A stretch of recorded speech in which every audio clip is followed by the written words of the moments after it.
Kasongo ye Mombali nanga Kasongo mbona wewo Songa libala Sanibonani babukeli kusaseyilo iChampion leli siyaphinda siyahlangana futhi kuyo iMafikeng awo amanyala kuba yilelo dlanzana ke liba nesibindi sokuzovela ngaphambili nawalo amanyala kwazise nawe phela ungaba naso isibindi sokuthi uzovela nawakho amanyala ngoba phela kuyimvela kancane ukuthi umuntu kube uholokoqo lwentshebe noma uholokoqo lwebele engakaza benawo amanyala bayabhala abantu basenekela indaba zabo njengoba zinjalo sibe senathi ke sesiyanenekela zona zinjalo namhlanje ke Nkosi yamsenekelwe mangachithi isikhathi mangilande senekelwa usisi ulibeka kanje udaba. Sanibonani eMafikeng ngiza nodaba lamanyala ngihlushwa ingane kama ayinamanyala iza nomhlola phansi. Hey angazi noma lo mntwana ungenwe idimoni noma ungenwe yini kodwa hayi emanyaleni akapheli ona 16 njengoba ngikhuluma nawe nje. Lo mntwana uqale amanyala ena 14 ngokuhlala sila eGoli noma ngenze ngidalula ukuthi sihlala kuphi. Uqale nje na 14 enongalala endlini makuyi Friday yaza ubuya Sunday late isibhaqo ngiyasiqhumisa kumama akahlali nathi uhlala eCape Town umama isibhaqo ngisiqhumise kodwa ingane kaMama ayizwa umshini uqhubekile ke yenza ke lento yakhe yokulala ebafaneni ngaze ngakhathala nami bikela umama akhe ayinaye kwabonakala ukuthi hayi engathi nawe uyehluleka ukukhuluma naye. Hayi ngamiyeka ngithe mangimiyeka kanjalo waqala ke manje wagijima noSugar Daddy ikhehlana lakhe belimlanda la ena 15 belimlanda la endlini lifike lishaya ihuthi lemgaqweni aphuma ungena emotweni ahambe.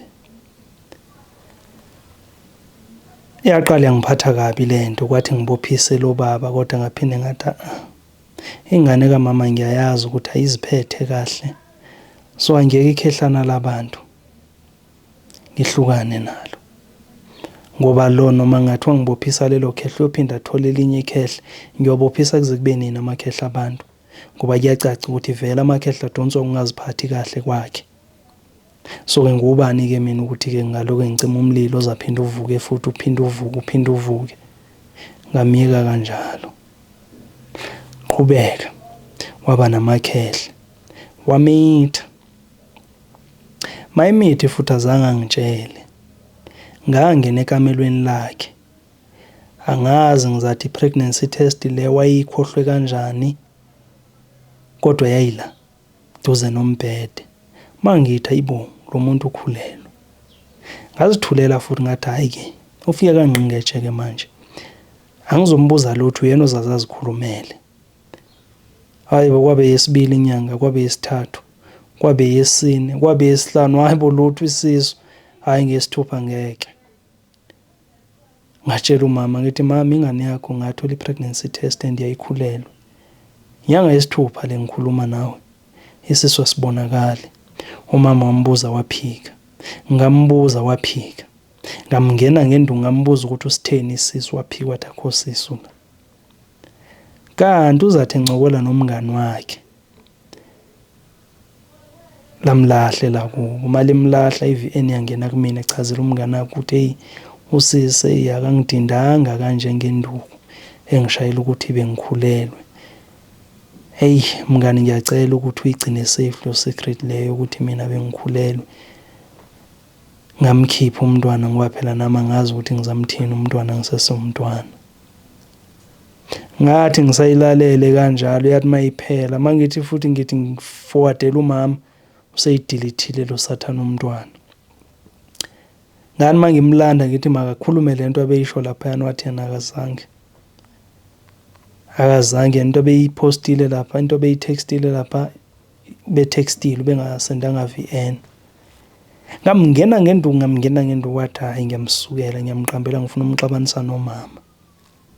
Hayibo, nangu umntwana bongatshela umama wathi uyambuza waphika umntwana wazi wakhala wathi vele mina ngimfune, ngiyamhlukumeza ngamanye amalanga ulale engadlanga, ngamanye amalanga khuluma wonke amanga lawa ngami. Umama wakhe wamkholwa wathi ngihlukane nomntwana. Hayibo,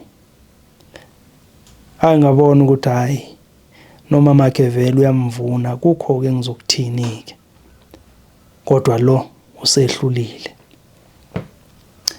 Khona lapho-ke kungadlulanga isikhathi esiningi walandwa elinye ikhehle. Lithe malifika lima leli khehle leli lishaya ihuthi, uthe mayiphuma ngezwa ngaye mina segijima ebuya endlini egijima. Hayi uma ngiyahoba sekupaka imoto ezimbili ngaphandle, kusho ukuthi ikhehlana lakhe belizomlanda kanti nelinye nalo belizomlanda. Ngingani wabe lizomlanda obese lizwile ukuthi ulenzela umshikashika yini. Angena la ngaphakathi lamakhehla athi sofuna lo mntwana. Hayi ngithi umntwana phela udadewethu wenzeni? Hayi amakhehla bese siyachaza ukuthi abantu abadala umntwana lo, cela nihambe niyonaka imindeni yenu ngoba nizangena enkingeni eningakaze nafisa ukungena kuyo. Hayi amakhehla abantu aphuma nangempela zihambela. Ngasala ngidila nalo ukuthi hey wena yini lento yenza usihlaza uzasihlekisa ngabantu. Hayi kusiyaxolisa-ke manje ngoba phela ngimbamba uqotsheni. Into esayidala ukuthi ngibhaleke la emafiki, hayi bo, la emalangeni ngigilana nevideo yakhe la ku-Facebook seyiyatrenda. And manje ngiyayibheka le video yakhe udadewethu, kusho ukuthi uyo iposte ku-TikTok because iyaveza njengoyiposte ku-Facebook ukuthi ine-watermark ka-TikTok. So kuyacaca ukuthi umuntu oyipostile uyidonse ngale. Ngiyabezwa-ke abantu-ke kuma-comments bathi hey kumele aboshwe lo muntu oyipostile, hey pornography what. Ningasukela abantu bazithathela into epostiwe vele. Udadewethu lapho sina ngekhekhe nje ngaphandle liloke livela lihlephuka lithi. Abanye baze bayakhomenta bathi hawu wamncane umuntu ebusweni kodwa manje ikhekhe lalidala kangaka kwenze njani. Abanye bathi njena ayifani nomnikazi wakuningi nje. Hayi mina ngicela ningicebise udadewethu ungixakile. Ngiyabonga.